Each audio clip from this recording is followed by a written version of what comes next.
Just in time for the holiday season, we're seeing some new Windows phones coming to market. What's going on, guys? I'm Aaron from PhoneDoc.com, and we just reviewed the HTC Titan. We've seen a couple of second-generation Windows phones coming to the various carriers. Here's another one, the Samsung Focus S. Now, this is available on AT&T, and it's available now for $149.99. And specs-wise, pretty decent. 4.3-inch display, 8-megapixel camera on the back with 720p HD video recording, and it's running Mango or Windows Phone 7.5. Best of all, it's coming in at $150, so $50 below all the other price tiers. $199, $100 below $249. It's priced well, but the question is, can this hold up against the Captivate Glide, the iPhone 4S, and all the high-end LTE Android devices on AT&T? We'll take a look. But first, some love to Best Buy Mobile. When you go into Best Buy Mobile, you'll walk out working. They'll help you set up all these tiles, your email, your web, your messaging. So when you walk out that door, you're good to go. You're texting your friends, you're listening to your favorite tunes, and you're surfing the net. Thanks to Best Buy Mobile's Walkout Working program. Let's take a look at this.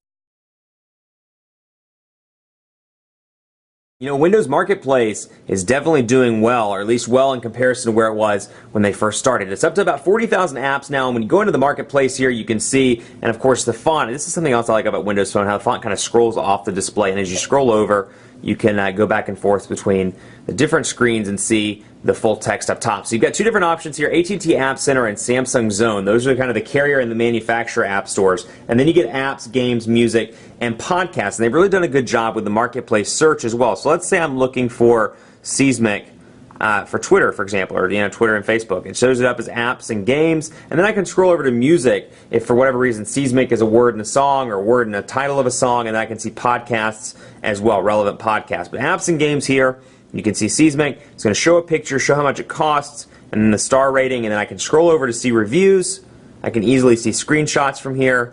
I can see related. I can see more details, and I'm back to where I left off. So I can install here and download it. And once I download, I like this as well. Just very minimalistic in terms of design. You can see it pops right up there in my apps, and it's going to show the download progress just below it. So it's a nice little touch, and you can see it downloading right now. Now go back up here, and we'll take a look as well at Maps, because I want to show you this. There are some cool features to Bing Maps. It's not quite up to par with Google Maps, but you can see here it's going to focus in and show me right into Charlotte, and then I can see the options I have. I can make directions, I can do me, I can search, I can show traffic if I want to. I kind of want to see the traffic. Let's see how we're doing. Looks like there's some backup on 277 there, and we can go to directions as well, and we'll make the end location, let's try North Lake Mall, which is a local mall in this area. So we'll try that.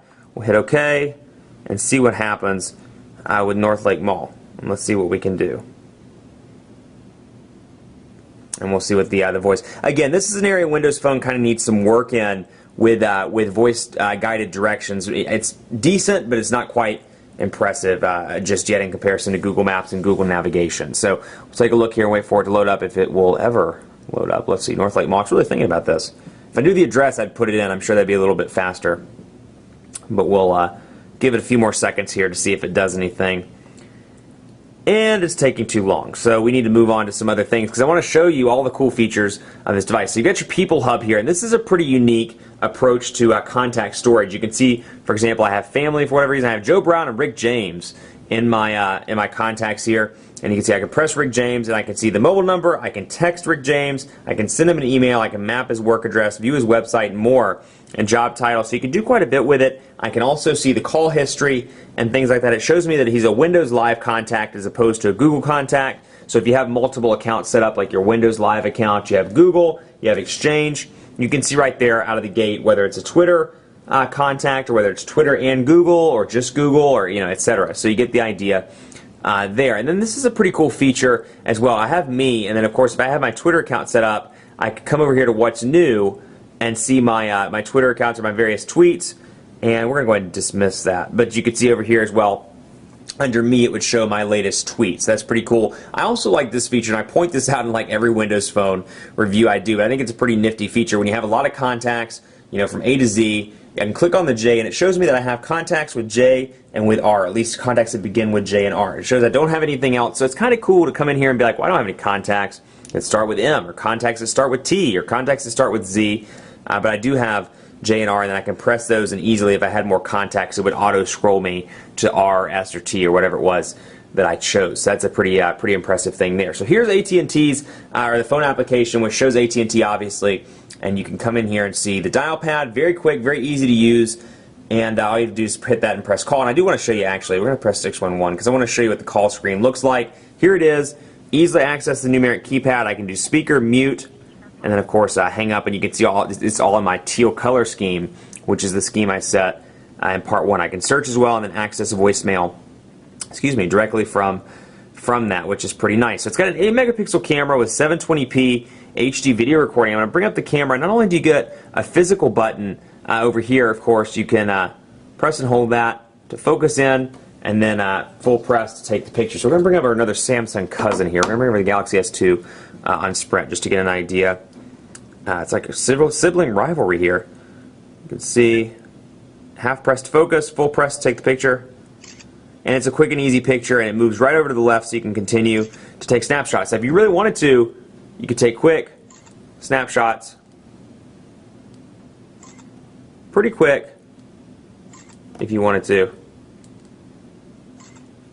And roll through just like that. Now I've been pretty impressed with the camera for a $150 device. It's got a nice 8 megapixel camera, even though it only shoots 720p video and not 1080. But I really like the camera settings here. Not only can you go to video camera and go to the front-facing shooter, hello, directly from the actual application itself, but you can scroll over here and go right back into the gallery without having to go to a separate app. So it's all about getting in and getting out pretty easily. I can just scroll right back between my gallery and my my actual active camera application. So that's a nice little feature. And of course I can focus in and focus out, or zoom in, zoom out, and I can come over here and change the settings as well and turn the flash on and off. So it's a very quick and easy to use camera application. And then I meant to tell you this as well earlier in part 1. I've got kind of a multitasking thing going on. If I press and hold the back button, I can scroll between my active applications I've been working with at least recently. So I can go back to people if I wanted to, press and hold, and then go back to Marketplace if I wanted to, and move pretty quickly and easily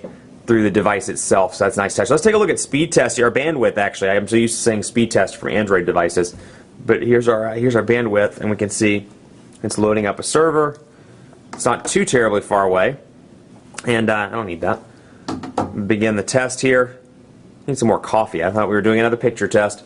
Clearly we need some more coffee in this place. So we're going to load it up here and see, HSPA plus, 14.4 megabits per second being the theoretical peak. You're never going to see that, but I've seen speeds between about 2 and 5 megabits per second. Now I say that, it's probably going to be incredibly slow this time around, but we'll get an accurate look here in just a second. Looks like about 0.37 megabits per second or somewhere around there right now. Now again, it's 6:45, it's uptown, it's kind of busy, but we shall see. I've definitely seen speeds much faster than that. Now on the upload speed, we'll take a look here. It's 49% complete. This thing takes its sweet time. 65, and we'll see what we can do here. So download speed, about 0.7 megabits per second, which I've definitely seen faster. And then the upload speed is going to roll in here in just a second as soon as we switch over. 100%. Now let's try the upload. Let's do this.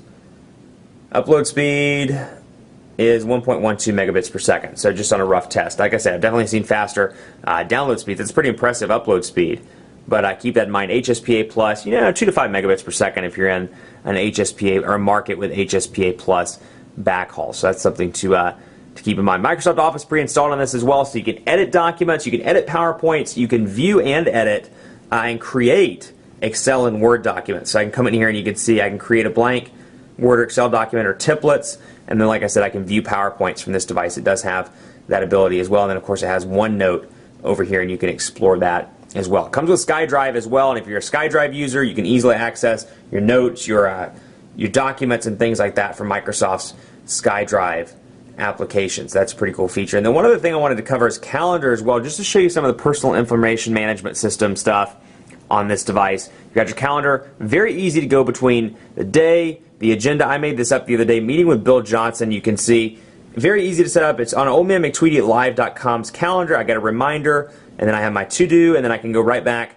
to the day view as well. And then down here I can see today. I can set a new appointment, or I can go to the month setting. So pretty quick and easy to use. So Windows Phone, definitely made some strides since the beginning. When it first came out, the processor's improved, the hardware's improved. It can compete now with iOS and with Android. The app stores are growing, and overall it's a pretty impressive device. Now this sucker's $150, not a bad price point at all. But in terms of specs, it's not incredibly more powerful than the Samsung Focus Flash. A little bit of a bigger display, but otherwise, it's pretty much on par with the Focus Flash. If you're looking, I'd encourage you to take a look at the Focus Flash as well. See if you really need that bigger display. See if you really need all those specs that come with the Focus S, the bigger battery, and more. And see if you want to spend $150 or if you want to spend $50 for the Samsung Focus Flash. But a pretty good device, a nice addition to AT&T's lineup, HSPA Plus connectivity, and more. And hey, to me, for $150, you really can't go wrong, especially when there's not very much in that price point. Now, it's going to get some competition from the Samsung Captivate Glide, which, hey, we may have to do a dogfight